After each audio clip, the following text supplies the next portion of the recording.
Welcome to killer channel friends. ఎవరైనా మా ఛానల్ని సబ్స్క్రైబ్ చేసుకోకపోతే సబ్స్క్రైబ్ చేసుకోండి.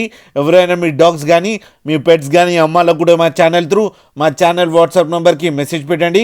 ఫ్రెండ్స్, ఇవాళ మీకోసం top quality golden retriever puppies తీసుకురావడం జరిగింది. ఇది హైదరాబాద్లో అవైలబిలిటీలో ఉంది. అండ్ దీని ఓనర్ ఏం చెప్పారంటే వీలైతే ట్రాన్స్పోర్టేషన్ ఫెసిలిటీ అయితే ప్రొవైడ్ చేస్తామని చెప్పడం జరిగింది.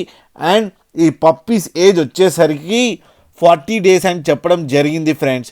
And male and female pups అన్నీ అవైలబుల్లో ఉన్నాయని కూడా చెప్పడం జరిగింది. ఫ్రెండ్స్, మీరు చూడవచ్చు పప్పీస్ ఎంత యాక్టివ్గా, ఎంత హెల్తీగా, ఎంత క్యూట్గా, ఎంత హెవీగా ఉన్నాయో కింద వీడియోలో. అండ్ మేల్ ప్రైస్ వచ్చేసరికి 18,000 అండ్ ఫీమేల్ ప్రైస్ వచ్చేసరికి 15,000 రూపీస్ డిమాండ్ చేస్తున్నారు. అండ్ రేట్తో స్లైట్గా నెగోషియబుల్ ఉందని కూడా చెప్పడం జరిగింది. ఫ్రెండ్స్, మీకు ఎవరికైనా నచ్చితే టైటిల్లో కాంటాక్ట్ నెంబర్ ఇస్తాను, కాంటాక్ట్ అవ్వండి, మాట్లాడండి, తీసుకోండి. ఫ్రెండ్స్, అలాగే ఒక్కసారి డీల్ సెట్ అయిన తర్వాత అన్ని డీటెయిల్స్ బాగా చెక్ చేసిన తర్వాతనే మనీ పంపాలని కోరుకుంటున్నాం ఫ్రెండ్స్. అలాగే మా ఛానల్ని సబ్స్క్రైబ్ చేయడం మాత్రం మర్చిపోకండి ఫ్రెండ్స్.